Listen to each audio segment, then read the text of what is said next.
શું આખરે ગુજરાતમાં વરસાદનો નવો રાઉન્ડ શરૂ થઈ ગયો છે?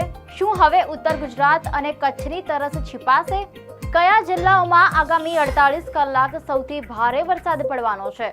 ચાલો જાણીએ આખરે હવામાનમાં એવું શું બદલાયું કે ગુજરાતમાં વરસાદ ફરી સક્રિય બન્યો. નમસ્કાર, @ગુજરાતમાં આપનું સ્વાગત છે. છેલ્લા કેટલાક દિવસોથી ગુજરાતના લાખો લોકોના મનમાં એક જ સવાલ હતો: વરસાદ ક્યાં ગયો? એક તરફ જુલાઈનો અડધો મહિનો પસાર થઈ ગયો, બીજી તરફ રાજ્યના અનેક જિલ્લાઓમાં ખેતરો સૂકા પડ્યા, ખેડૂતોની ચિંતા વધતી ગઈ અને લોકો રોજ આકાશ તરફ આશાભરી નજરે જોવા લાગ્યા. પણ હવે તસવીર બદલાતી દેખાઈ રહી છે. લગભગ એક અઠવાડિયાના લાંબા વિરામ બાદ મેઘરાજાએ ફરી ગુજરાત તરફ વાપસીના સંકેત આપ્યા છે. દક્ષિણ ગુજરાતમાં વરસાદે ફરી ગતિ પકડી છે, જ્યારે ઉત્તર ગુજરાત, સૌરાષ્ટ્ર અને કચ્છના કેટલાક વિસ્તારોમાં પણ વરસાદી ઝાપટાએ વાતાવરણમાં ઠંડક ભરી દીધી છે. પરંતુ શું આ માત્ર થોડા કલાકોની મહેર છે કે પછી હવે ચોમાસું ખરેખર ફરી સક્રિય થઈ ગયું છે? આખરે હવામાનમાં એવું શું બદલાયું કે વરસાદ ફરી ગુજરાત તરફ વળવાનો નિર્ણય કર્યો? છેલ્લા કેટલાક દિવસોથી ગુજરાતના લાખો લોકોના મનમાં એક જ સવાલ હતો કે આખરે વરસાદ ક્યાં ગાયબ થઈ ગયો? અને સૌથી મોટો સવાલ, આગામી 48 કલાકમાં કયા જિલ્લાઓમાં સૌથી વધુ વરસાદ પડશે અને ક્યાં ભારે વરસાદનું એલર્ટ છે? ચાલો હવે એક પછી એક તમામ સવાલોના જવાબ જાણીએ. દર્શક મિત્રો, દર વર્ષે જુલાઈ મહિનો એટલે કે ગુજરાતમાં ચોમાસાનો સૌથી સક્રિય સમય. સામાન્ય રીતે આ દિવસોમાં રાજ્યના મોટા ભાગના વિસ્તારોમાં ધોધમાર વરસાદ જોવા મળે છે. નદીઓ છલકાઈ જાય, ડેમોમાં નવા નીરની આવક શરૂ થાય અને ખેડૂતોના ચહેરા પર ખુશી દેખાવા લાગે. પરંતુ આ વર્ષે તસવીર થોડી અલગ રહી. જુલાઈનો અડધો મહિનો પસાર થઈ ગયો છતાં રાજ્યના અનેક વિસ્તારોમાં વરસાદની ગતિ અચાનક ધીમી પડી ગઈ. ક્યાંક માત્ર છૂટાછવાયા ઝાપટા પડ્યા, તો ક્યાંક આખા અઠવાડિયા સુધી આકાશમાં વાદળો તો દેખાયા, પરંતુ વરસાદ વરસ્યો જ નહીં. સૌથી વધુ અસર ઉત્તર ગુજરાત અને કચ્છમાં જોવા મળી, જ્યાં ખેડૂતોએ વાવણી તો કરી દીધી, પરંતુ ત્યારબાદ વરસાદ ખેંચાઈ જતા ખેતરોમાં ચિંતા વધવા લાગી.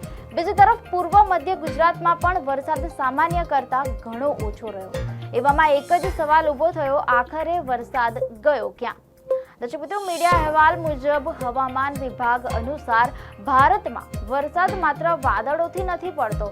તેની પાછળ ચોમાસાનો ટ્રફ, લો પ્રેશર સિસ્ટમ અને અપર એર સાયક્લોનિક સર્ક્યુલેશન જેવી અનેક હવામાની પ્રક્રિયાઓ જવાબદાર હોય છે.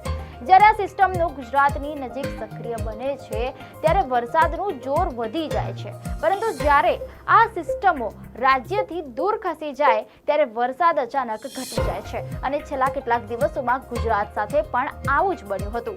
ચોમાસાનો મુખ્ય ટ્રફ ગુજરાતથી દૂર ખસી ગયો હતો, જેના કારણે વરસાદી વાદળો રાજ્ય સુધી પૂરતા પ્રમાણમાં પહોંચી શક્યા ન હતા. પરંતુ હવે પરિસ્થિતિ ફરી બદલાઈ રહી છે.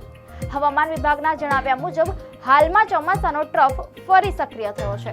તેની સાથે પશ્ચિમ બંગાળ અને મધ્યપ્રદેશ તરફ સર્જાયેલી હવામાની સિસ્ટમો પણ વરસાદને અનુકૂળ સ્થિતિ બનાવી રહી છે. એટલે જે છેલ્લા 24 કલાકમાં દક્ષિણ ગુજરાતમાં ફરી વરસાદનું જોર જોવા મળ્યું છે.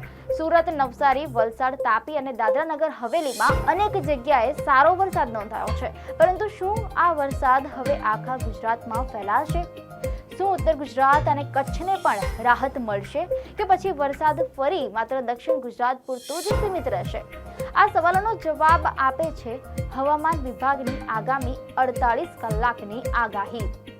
હવામાન વિભાગની નવી આગાહી મુજબ હવે ગુજરાતમાં વરસાદની ગતિ ધીમે ધીમે વધવાની શક્યતા છે. સૌથી વધુ અસર દક્ષિણ ગુજરાતમાં જોવા મળી શકે છે. સુરત, નવસારી, વલસાડ, ડાંગ, તાપી, ભરૂચ, નર્મદા અને દાદરાનગર હવેલીમાં અનેક સ્થળોએ મધ્યમથી ભારે વરસાદની આગાહી કરવામાં આવી છે. એટલું જ નહીં, આ વિસ્તારોમાં કેટલાક સ્થળોએ ભારે વરસાદ પણ નોંધાઈ શકે છે. બીજી તરફ અમદાવાદ, ગાંધીનગર, ખેડા, આણંદ, મહીસાગર, પંચમહાલ, દાહોદ, મહેસાણા, સાબરકાંઠા અને અરવલ્લી જેવા વિસ્તારોમાં હળવાથી મધ્યમ વરસાદની સંભાવના વ્યક્ત કરવામાં આવી છે. સૌરાષ્ટ્રમાં રાજકોટ, જામનગર, જૂનાગઢ, અમરેલી, પોરબંદર, દ્વારકા, ગીર સોમનાથ, ભાવનગર અને મોરબીમાં પણ વરસાદી માહોલ રહેવાની શક્યતા છે. પરંતુ આ આગાહીમાં એક નામ એવું છે જેના પર સૌની નજર છે, એ છે કચ્છ.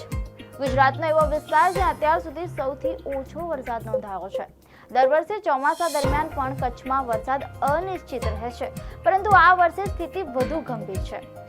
મીડિયા અહેવાલ અનુસાર સરકારી આંકડાઓ પ્રમાણે કચ્છમાં અત્યાર સુધી સિઝનનો માત્ર 3%થી થોડો વધુ વરસાદ નોંધાયો છે, જ્યારે ઉત્તર ગુજરાતમાં પણ વરસાદ સામાન્ય કરતાં ઘણો ઓછો રહ્યો છે.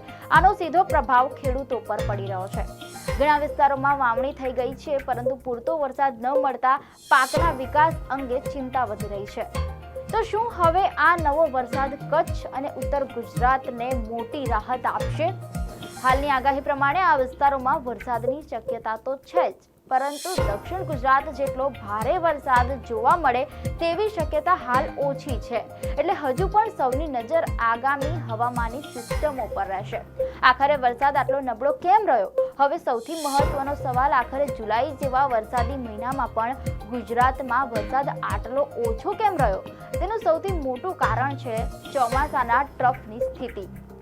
જ્યારે ચોમાસાના ટ્રફ ગુજરાતની નજીક રહે છે ત્યારે રાજ્યમાં સતત વરસાદ પડે છે, પરંતુ છેલ્લા કેટલાક દિવસોમાં આ ટ્રફ ઉત્તર તરફ ખસી ગયો હતો, જેના કારણે વરસાદ લાવતા વાદળો ગુજરાત સુધી પહોંચી જ શક્યા ન હતા. હવે ફરી ટ્રફ સક્રિય બનતા વરસાદી સિસ્ટમો ગુજરાત તરફ આગળ વધી રહી છે અને તેની અસર હવે ધીમે ધીમે રાજ્યમાં જોવા મળી રહી છે. હવે સૌથી મહત્વની વાત, આગામી 48 કલાક ગુજરાત માટે ખૂબ મહત્વના સાબિત થઈ શકે છે. જો આગાહી પ્રમાણે સારો વરસાદ વરસશે તો ખેડૂતોને મોટી રાહત મળશે, ડેમોમાં નવા નીરની આવક વધશે અને રાજ્યમાં વરસાદની ઘટ પણ ધીમે ધીમે ઓછી થઈ શકે છે.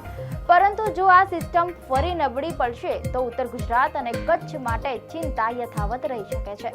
હવે જોવાનું એ રહેશે કે મેઘરાજાની આ નવી ઇનિંગ્સ માત્ર થોડા દિવસોની મહેમાન સાબિત થાય છે કે પછી આખા ગુજરાતમાં જોરદાર ચોમાસાની શરૂઆત કરે છે. આગામી 48 કલાકમાં મેઘરાજા શું રંગ બતાવે છે તેના પર સમગ્ર ગુજરાતની નજર ટકેલી છે. આપને માહિતી સારી લાગી હોય તો વિડીયોને લાઈક અને શેર કરજો, ચેનલને સબસ્ક્રાઇબ કરજો.